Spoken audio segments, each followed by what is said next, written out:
मैं करूं आपका स्वागतम स्वागतम स्वागतम आपका स्वागतम स्वागतम स्वागतम आपका।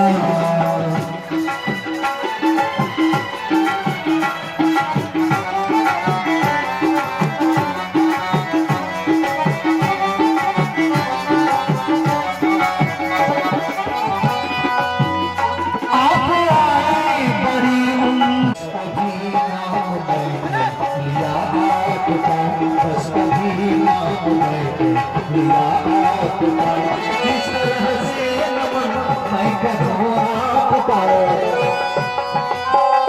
किस तरह से नमन मैं करूं आपका स्वागतम स्वागतम स्वागतम आपका स्वागतम स्वागतम स्वागतम आपका।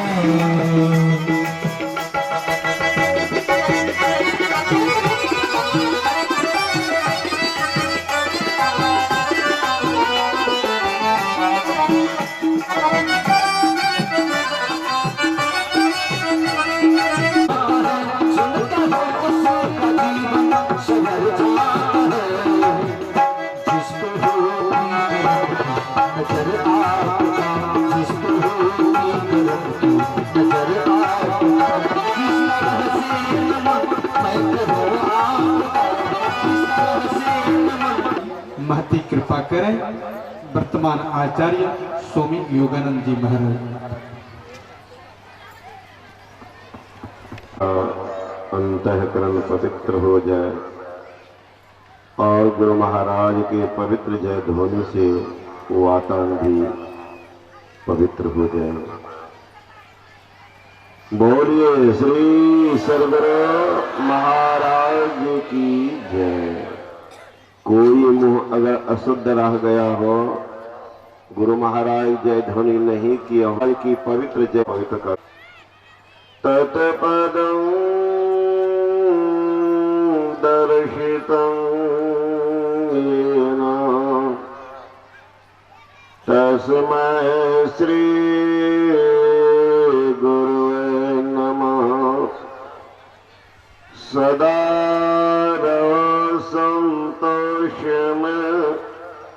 धर्म आपद धार आशा एक गुरुदेव की और न चित विचार। आशा एक गुरुदेव की और न चित विचार। तीर्थों को पवित्र करने वाले पूजनीय महात्मागण, संवेश आदरणीय सत्संग प्रेम महानुभाव, आदरणीय माताओं एवं भक्तिमती बहनों, अभी हम लोग संत और सत्संग के संबंध में सुन रहे थे और उसी का गाइडलाइन हमारे आदरणीय विद्वान मन संचालक जी कर रहे थे। संतों का ज्ञान, महापुरुषों का ज्ञान, संत का दर्शन, वो अभागा कहीं आएगा भी, बैठेगा, लेकिन पाप उनको इतना जोर मारेगा उठा के भगा देगा। आते के बाद भी देखिएगा जरूरी काम जरूरी काम जरूरी काम, समझ जाइएगा, लिख लीजिएगा, एक नंबर का भागा वही होगा। हाथ में आया रतन लेकिन कदर जाना नहीं, इस कदर किस्ती तरी भप्पर को जाना नहीं। हाथ में आया रतन लेकिन कदर जाना नहीं। अभागा ने ठुकरा दी, नसीब किनको होता? उन सौभाग्यशाली को जिनका जीवन अब बदलने वाला है, जिनके जिंदगी में चार चांद लगने वाली है, जिनके जीवन से ग्रह नक्षत्र समाप्त होने वाली है, जिनका भावी जीवन उज्जवल होने वाला है, जिनके जिंदगी का पाप ताप का समन नाश होने वाला है, ऐसे सौभाग्यशाली को सत्य नसीब होता है। एक संत ने कहा, मिलता है जिंदगी में साधुओं की संगति कभी कभी, मिलता है जिंदगी में साधुओं की संगति कभी कभी, लाते ऐसे मोड़ पर तकदीरें कभी कभी। ओ दौलतमंदा, दौलत पर अभिमान न करना, दौलत देकर ईश्वर छीन लेते हैं कभी कभी। जिन पर आपको अभिमान है, घमंड है, कितने दिन के लिए रे मन, ये 2 दिन का मेला रहेगा, कायम न दुख का झमेला रहेगा। भाड़े के क्वार्टर को क्या तुम सजाए, एक दिन घर के मालिक निकाले, इसका किराया चुकाना पड़ेगा। अरे मन मुसाफिर निकलना पड़ेगा, काया कुट्टी को खाली करना पड़ेगा। ये चौराहा है महाराज, किस रूप में मिल जाए जिंदगी को बदल दे। आप लोग सुने होंगे गोरखनाथ जी महाराज का नाम। गोरखनाथ का जन्म कैसे हुआ? उनके गुरु थे मच्छंदरनाथ। मच्छंदरनाथ का जन्म कहां से?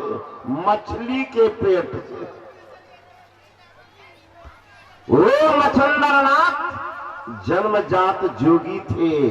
माँ बाप भीमर का काम करते, गोढ़ी जिसको कहा जाए आजकल गोढ़ी, वही मछली पकड़ते थे, लाते थे। ये तो संत पहुंच गए घर में। पिता उनका मछली ला करके टुकड़ी में देते थे कि बेटा रहना। ये देखते थे मछली बेचारी उछल रही, तो जाके टुकड़ी को पानी में उलेट दे। कहा बेटा ये क्या किया? तो रोने लगते थे मच्छंदरनाथ। पिताजी आप उधर गए ना मछली पकड़ने, कहा इस टोकरी में मछली रो रही थी, उछल रही थी। कहा बेटा कह रही थी कि हमको अपने घर में दे दो पानी का, तो मछली का घर में दिए। पिताजी मैं देखने लगा, बड़ी खुश थी और उछल उछल करके हम आशीर्वाद दे रहे थे। कहा नहीं बेटा मेरा जीव को पार्जन है, परिवार कैसे चलेगा, तुम कैसे खाओगे? इसलिए इसको बेचेंगे। 5 साल का बच्चा का पिताजी बेचेंगे तो इनको तो लोग गला काटेंगे, तो पाप किनको लगेगा? मत काम करिए। छोटा बच्चा बाप हंसते थे, फिर भी पकड़। दूसरा टोकरी फिर लाया, भर दिया पूरा जाल ला करके, वो बैठा। फिर कहा कि अब नहीं फेंकना। कहा रोएगी नहीं तो नहीं फेंकूंगा, रोएगी नहीं तो नहीं फेंकूंगा। मच्छंदरनाथ के पिता खड़े देख रहे, कहां रोती? विचित्र बात, मछली भी शांत। कहा देखो शांत है ना। कहां पिताजी? अभी सोई हुई है। अच्छा बेटा फेंकना ने मैं आ रहा हूं। दूसरा जाल फेंक, फिर गया जाल फेंकने के लिए। भला मछली शांत रही, उछल कूद कर रही। मच्छंदरनाथ कहते हैं बड़ी दुखी हो तुम, चलो पहुंचा देता हूं घर में। बेघर में ऐसे ही दुख होता, सब बेघर में दुख होता, चलो पहुंचा देता। फिर ले गए पूरे टोकरी उड़ेल। बाप बिगड़ गया, तुम अभी बच्चा है, घर का सत्यानाश करेगा। मच्छंदरनाथ कहे ऐसे बाप के घर में कभी नहीं रहूंगा जो सत्यानाश में उतर गया हो, ऐसे घर में नहीं रहेगा। यदि जीवन में धर्म का संग्रह न किया तो साथ क्या जाएगा? अरे भोग के भूखा भला, आगे क्या खाएगा? कि दान मुट्ठी अन्न का काम तेरे आएगा, कर भगवान का भजन जो साथ तेरे जाएगा।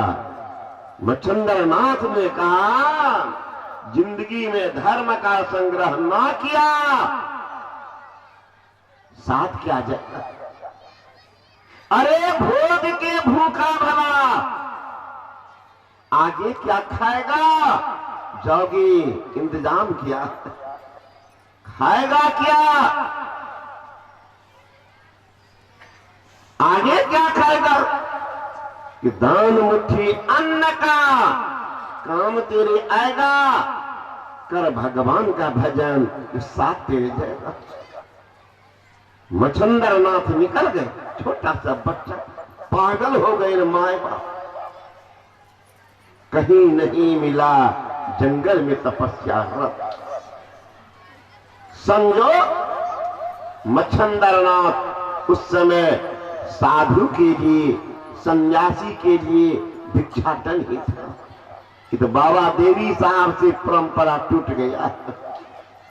नहीं तो साधु तो भीख मांगते थे, कारण अहंकार को दूर करने के लिए।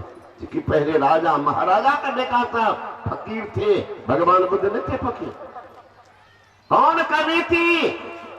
राजपाट में एकमात्र धरोहर, कोई बंटवारा करने वाला नहीं, राजा शुद्धोधन का एकमात्र कलेजा दुलारा प्यारा, वो जिगर का टुकड़ा साधु बन गया। कमी किस बात की, झगड़ा कौन बात का?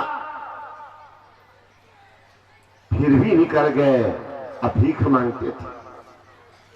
इस शास्त्र में है, सन्यासी को और ब्राह्मण को भीख मांगने का अधिकार है। कहते गृहस्थ को लेकिन नहीं, वो मांगता है तो पाप बटोरता। तो मच्छिंद्र नाथ भिक्षाटन करने लग गए। गए एक घर, एक माई आई भिक्षा लेकर। मच्छिंद्र नाथ देखने में दिव्य सुंदर, लंबा चौड़ा। वो माई आई, भिक्षा पात्र में भिक्षा डाल दी। उनके रूप लावण्य को देख लौटी तो रोने लग गई। मच्छिंद्र नाथ अबाक, भिक्षा डाल करके रोई क्यों? आवाज लगा दिए, अरे ओ माई, अरे माई, सुन माई। फिर लौटती तो भिक्षा दे करके रोने लगी। ली अपना चरण पकड़ती है, बाबा मैं भिक्षा के लिए नहीं रोई। कहता मैं देखिए आप भी किसी मां के ही पुत्र हो। वो मां कैसी सौभाग्यशालिनी थी कि आपने इसे दिव्य पुत्र को गोद में खिलाई, जिनके द्वारा हजारों का कल्याण हो रहा है। मैं कैसी अभाग्नी पापनी हूं बाबा, ये गोद खाली है, मतलब निसंतान थी, बांझ थी, इसीलिए बदकिस्मती पर रोई है बाबा। भिक्षाटन दे करके नहीं रोई हो, अपनी बदकिस्मती पर। एक भी संतान, आप भी की मां के ही पुत्र हो, वो मां भी तो आपको खिलाई हो, इसलिए रुलाई आई बाबा। हरे बदकिस्मत, एक भी गोद में संतान। आई मौज फकीर की हृदय की वेदना सुनते। शास्त्र में है मन, मुख और हृदय की अगर एकता हो जाए, उस समय का पुकार करेंगे तो आपके पुकार को परमात्मा निश्चित निश्चित निश्चित सुन लेंगे। हाथ में सिमरनी है, पेट में कतरनी है, अब भागवत गीता का पाठ कर रहे हैं, पाठ करते करते मर जाएंगे, प्रार्थना भगवान नहीं सुनेंगे। हाथ सिमरनी, पेट कतरनी अब पढ़े भागवत गीता, हृदय शुद्ध किया नहीं बोरे, कहत 16 दिन बीता, जग में नाम भजा सो जीता। हे बाबू चले जाओ, पानी पिलाने की जरूरत नहीं। पानी देने लगे, जिसको नहीं हो प्यास हो का दो मंगनी का तो सब पिएगा। थोड़े लगा दिए 5 टका, देखिए कैठो पीते, अपने के चल जाते। एक अभिनंदन के लिए तो देखने लूटपाट शुरू हो गया। अब बगल में किताब के दुकान वाला बैठे हुए बेचारा टुकुर टुकुर ताकि कुटो के कर दे।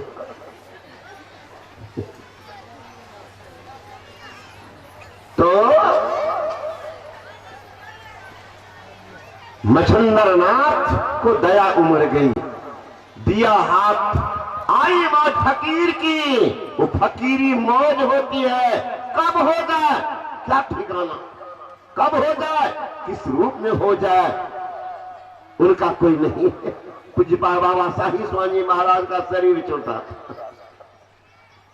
मनियारपुर जो गए होंगे उसमें देख होंगे पलंग पर ही उनको रखा गया था, जिन पर वे सोते थे। और नहीं हटाएंगे, नीचे नहीं करेंगे। अच्छी बात है, बर्फ ले आया, सब बर्फ दिया, उस पर रख दिया। अब माँ बहन तो भूली भाली होती, किसी को देने दे तो फूल देखिएगा तूफान, बाबा हमरो। अब वो किस भाव से मांगी है कोई मतलब नहीं, लेकिन हमरो दा। शमशेरी जी महाराज कहते थे तोरा कुछ हो हुआ, लेकिन हमारा कुर्ते मिला है ना, कुछ नहीं समझना। अब एक माई मांग दी किसी फकीर से बाबा जी से, बाबा प्रसाद दी, तो बाबा क्या देंगे वहां प्रसाद? गुस्से में से वही बर्फ का पानी दे दिया, ले लो। और एक को दिया तो बोतल का बोतल शुरू हो गया। हमरो तो हम संयोग से हम लोग आए थे, देखिए घर गंदा हो गया। मैंने कहा कि साफ करो, और पलंग के ऊपर में दिलवा दिए ईट, अब बगल में रखवा दिए थे पात्र, तो पिघल करके गिरे बर्फ को इसी पात्र में। एक कुर्सेला का मास्टर साहब है, हमसे बहुत अधिक प्रेम लगाओ, तो वो भी थे। हम भीतर में थे, खिड़की से बोतल कहते बाबा प्रसाद। तो मैंने कहा क्या औरत ऐसे साहब आप भी प्रसाद? ये कौन प्रसाद? बाबा सब लेते, हमको भी दीजिए प्रसाद। हम वहां क्या कहते, वहां दुख की हालत में ले ली। बाबा के छाती पर रखा हुआ था बर्फ, उसी में सटा दिए, पिघल के गया उसी से। वो ले गए घर गए तो सबको देने लगे 2-4 चम्मच। और उसका एक बेटा है लगभग 26 साल का, जन्म से ही गूंगा और बहरा था, जन्मजात गूंगा और बहरा, 26 साल का लड़का। उनको भी दिया इशारा से हाथ पर, और जो ही लड़का पानी पिया बोलना और सुनना शुरू कर दिया। ख्याल देखिए, श्रद्धा देखिए। एक बार रात के समय हम लोग गए थे उनके घर पर, इतना रोते थे वो। हमने कहा रोते क्यों? खुशी से। बाबा आप ही दिए थे, मैं याद आई, मेरे घर में खुशी का लहर उड़ गई, सब लोग जान गए।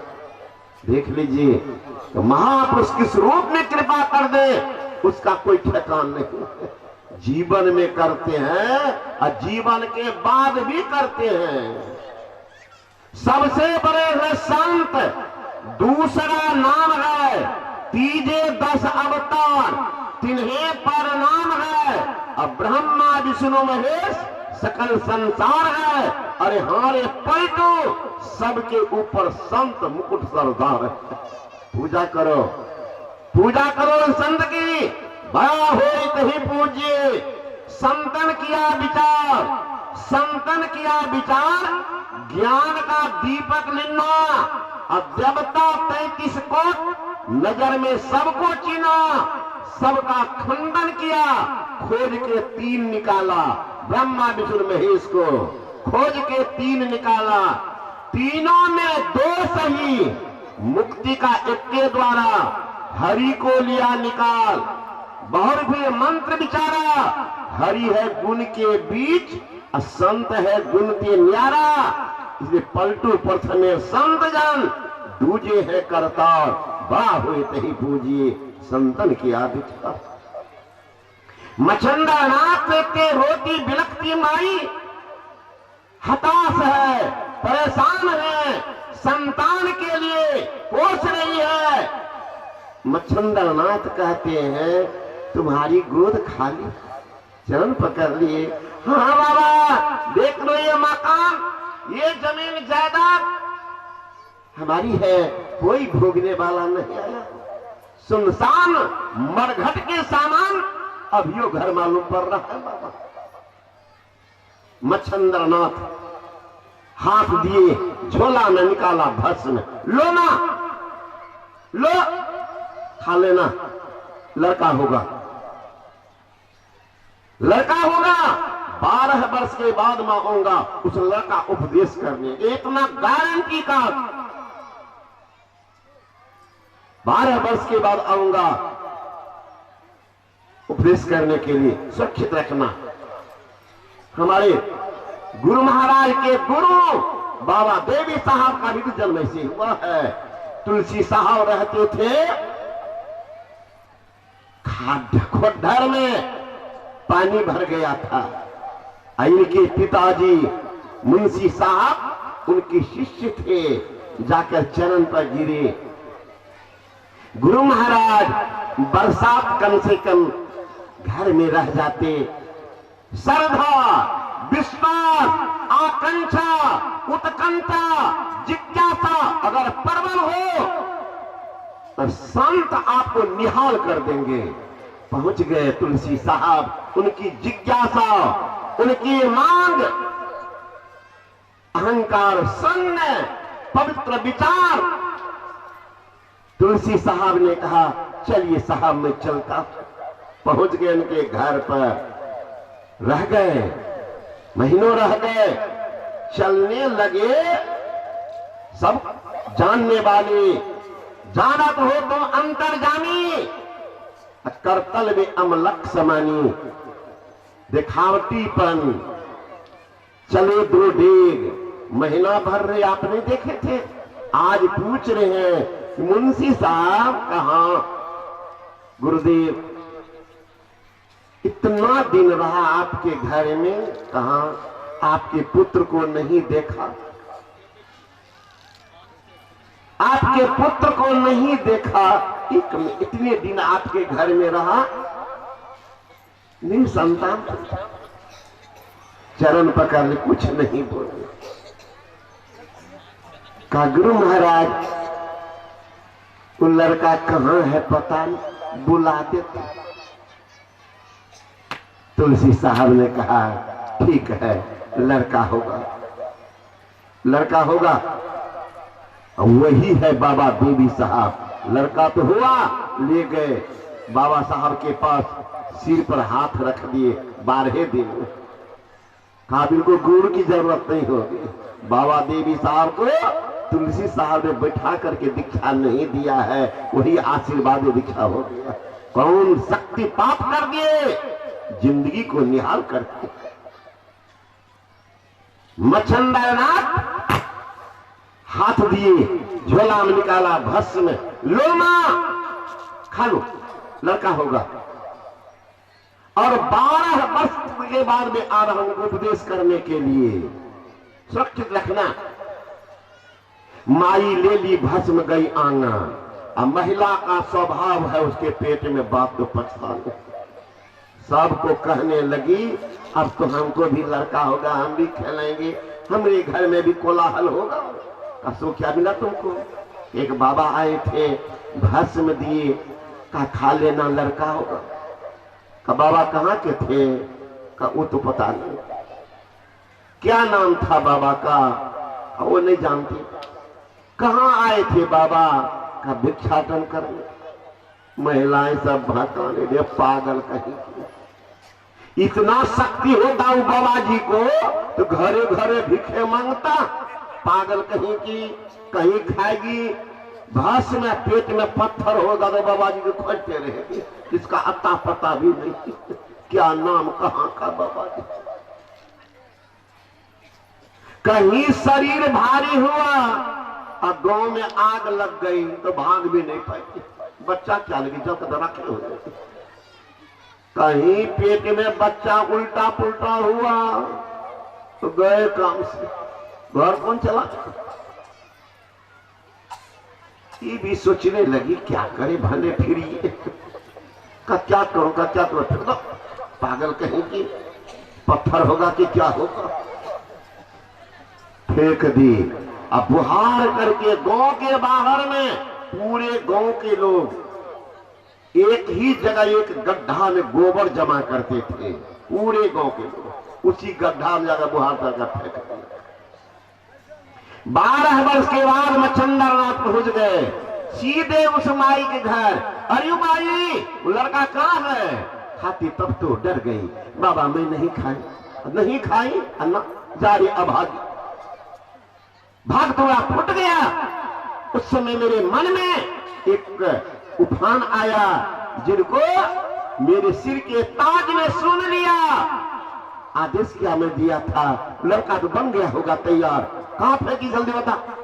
दौड़ती गई गांव के बाहर, का इसी गड्ढा में दी है, का भाग हटा दी। महिला दूर में खड़ी देख रही है। मच्छंदर नाथ आंख बंद करते हैं, आवाज लगाते हैं, अरे फकीर के बाल का, अरे फकीर के बाल का, मैं मच्छंदर नाथ हूं, कहां हो? गोबर के गड्ढा के भीतर से आवाज आती है, गुरु महाराज मैं बहुत भीतर में दब गया, 12 बार तक गोबर जमा किया तो उनके कपार पर मैं हाथ बढ़ाता हूं। जो ही मच्छंदर नाथ ने गोबर के गड्ढा पर हाथ दिया, 12 साल का लड़का बाहर निकल के आया। मच्छंदर नाथ उनका नामकरण का स्नान कराते हैं, नामकरण करते हैं। गौरक्ष, गोबर ने रक्षा किया था, गौरक्षनाथ, और उसी का अब ग्रंथ पड़ गया है गोरखनाथ। गोरखनाथ लेके चले साथ में मच्छंदर नाथ। रास्ते में कहते, बेटा गौरक्ष मुझे भूख लगी है, कुछ मांग करके ले आओगे, ले आओगे? का जी गुरु महाराज जी। दौड़ गए गांव, दौड़ गए। अरे कोई माई उदार हो, अरे उदार माना कोई माई हो, गुरु महाराज को भूख लगी है, थोड़ा भोजन दो। एक माई देखी, इतना कम उम्र का सन्यास आई, पूछने लगी कि बाबा किससे तकलीफ हुई है? अच्छा बाद में वार्तालाप करेंगे, पहले दो तो माई गई घर, अब बड़ी भात लाकर दे दी। जब गए मच्छंदर नाथ को बड़ी भात बहुत अधिक पसंद था, गुरु महाराज को भूजा बहुत पसंद, तो मच्छंदर नाथ सब बड़ी भात खाए। कहते हैं बेटा वो माई तो बड़ी अच्छी बड़ी भात बनाई है, थोड़ा और मांग करके ले आओगे? का जी गुरु महाराज अब तो देखा हुआ घर सीधे, थोड़ा ज्यादा था तुमको दे दी थी, जाओ दूसरे घर में मांग ले। कहा नहीं माई बड़ी भात गुरु को पसंद है, दे दो। कहा ना तुम खाए हो, बहाना बना के मांगने के लिए अब आए हो। कहा नहीं मां गुरु महाराज खाए, तो खाए जाओ और जगह मांग, हम तुमको देती हो। तो किसको भूखा रखो घर में, किनको भूखा रखो? ज्यादा था दे दो। जब कहा नहीं माई थोड़ा सा दे दो। माई सोची डराऊंगी तो भागेगा ये, कहा अब ऐसे बड़ी बात देने वाली नहीं हूं। कहता एक आंख निकाल के दे दो, बड़ी भात दे दूंगी। चट से हाथ डाला जेब में, निकाला चाकू, अब मारा चाकू आंख के बगल में, अब घुमा करके आंख निकाल कर लो ना दो बड़ी भात। माई तो डर गई, खून से लथपथ शरीर, भागी घर, चटपट से बड़ी देती है, बाबा लोग देखेगा क्या क्या। जो ही लेकर के चले, निकला हुआ आंख बाएं हाथ में और दाहिने हाथ में बड़ी भात खून की धारा तो चल ही रही थी। मच्छंदा ना दूर से देखे दौड़ गए, बेटा किसने किया? ये बड़ी भात ने।